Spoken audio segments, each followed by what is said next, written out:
Today's speaker has been involved in the design field for over 33 years and developed his approach very early on based on solid principles that deliver results. His expertise is in residential and commercial design, lighting design, custom furniture design, and all other aspects that relate to interiors. His greatest love is in residential interiors because of their personal nature. He has had his work presented and published in the Baker Furniture Catalog entitled the Macmillan Collection, which was an extensive selection of furniture drawn from the practice of one of America's most prestigious design firms, the over 85-year-old firm of Macmillan Incorporated, New York. He is a personal tailor to his clients by bringing out the best in them and their environments. Ladies and gentlemen, I present to you the owner and founder of Spectrum Interiors and the author of the forthcoming book, The Magic of Ambiance, How to Bring Your Interior Design Dream to Life, Stephen C. Adamko. Okay. Hey, good to be here with you on this initial podcast. We're going to be talking about creating ambiance in your residential interior design and decorating, no matter what the budget. Truly, in regards to interior design and decorating, it's all about the magic and excitement of ambiance. This goes far beyond a look. How many know what ambiance really is? Well, let's check the dictionary. It says we're talking about a mood, character, quality, tone, or atmosphere of an environment. This is also another definition, that which surrounds or encompasses. That's a pretty good definition. But what we're talking about and looking at when we create ambiance, no matter what the budget, is, consider this, ladies. How does it feel if you wrap yourself in a nylon windbreaker versus a mink coat? Now, you're the same person in both scenarios, correct? But your emotional feeling, your ambiance, the way you talk, the way you walk is different. Is that true? You know it is. So you actually put on a different demeanor, in a sense, or a more expansive demeanor of yourself, correct? That's what we're going to be talking about. Now, I've taken the above definitions and expanded on them a little bit more. So here is my definition of ambiance.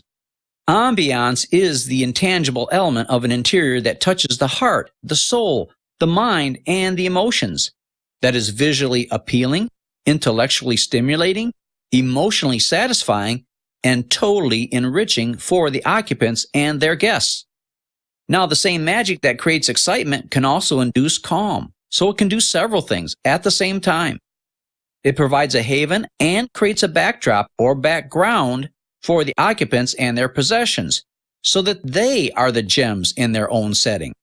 So think of photography. You want to have a portrait made of your family, and a photographer that is really good is going to choose the correct backdrop that really brings out the very best in you or you and your family. And like jewelry, you are the gem.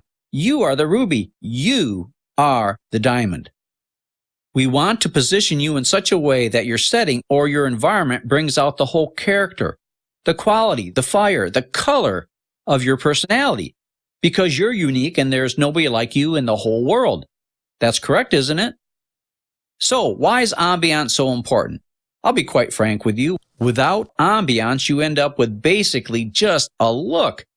And a look, to me, doesn't really incorporate the depth of your personality and character as well as other attributes of that nature. It's rather superficial. And it doesn't express the true treasure that's in you as a unique individual. So, the big question is, why do so few people have ambiance? Number one is they try to follow a trend or fad.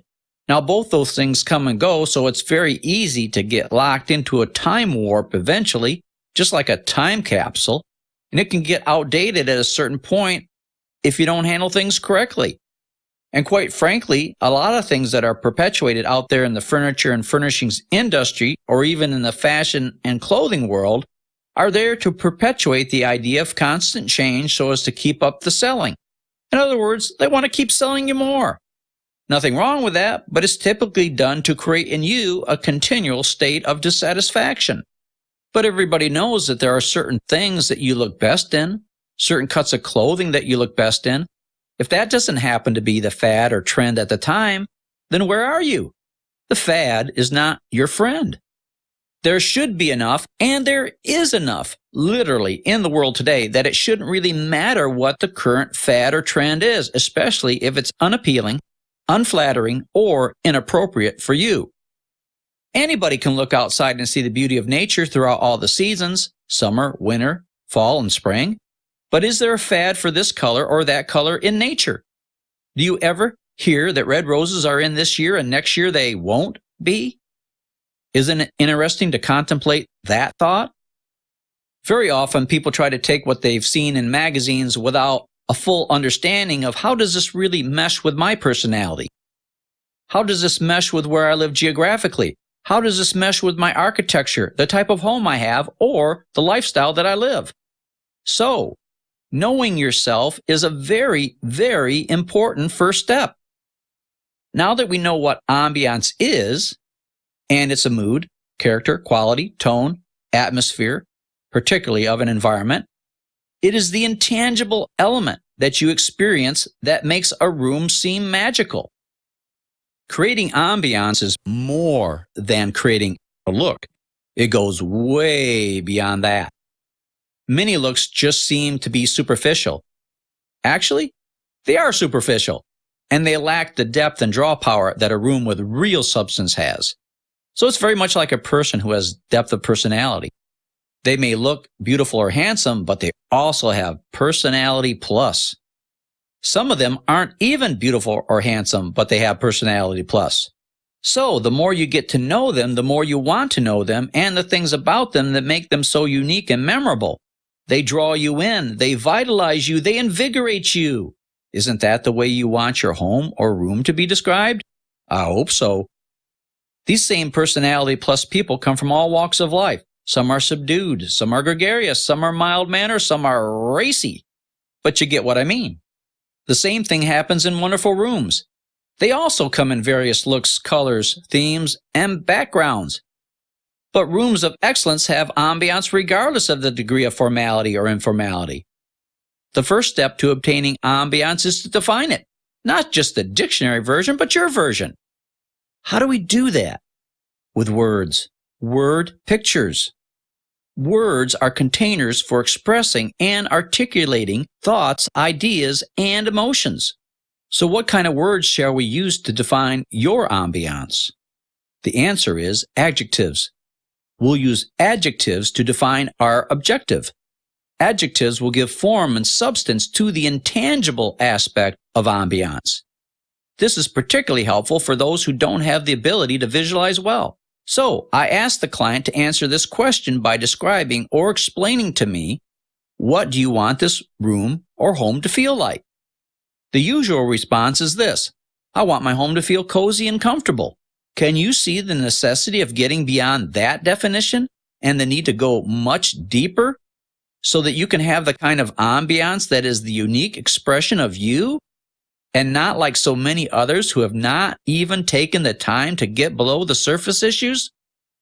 My next question is to ask, what does cozy and comfortable mean to you? How do you define that? At this point, many say, well, I just never thought about it. Or gosh, I never thought about it that deeply before.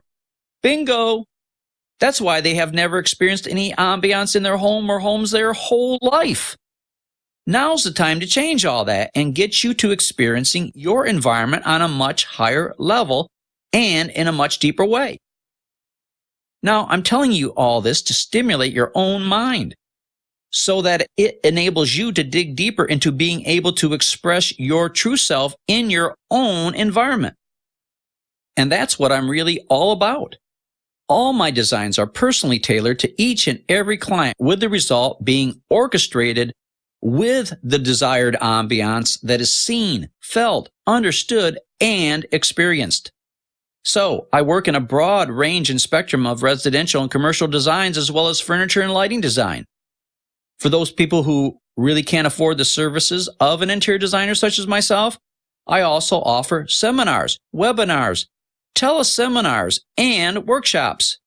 So that's a way to get things on the right kind of plane or level.